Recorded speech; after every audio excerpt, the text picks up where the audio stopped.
है अक्ले फलक पैमा पर तुर्क सा शबखून खूब, कब जर्रा दर्द दिल से इल्म फलातून खूब। कल मुख बच्चा कहता था असरार मोहब्बत यूं, आंसू जो पिया उससे कब बादाए गुलूं खूब।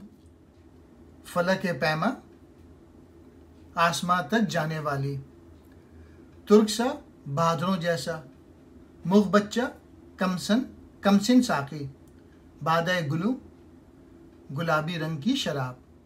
आसमान तक रसाई हासिल करने वाली अकल पर तुर्कों की तरह शबखून मारना ही अच्छा है, यानी उसे इश्क के आगे सरनिगू करना ज़रूरी है, क्योंकि दर्द इश्क का एक ज़र्रा अजीम फ़लसफ़ी अफलातून के इल्म से कहीं बढ़कर है।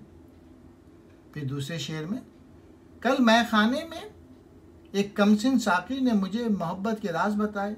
उसने मुझसे कहा कि जो आंसू गम इश्क में पीता है वो गुलाबी रंग की शराब से कहीं बेहतर है।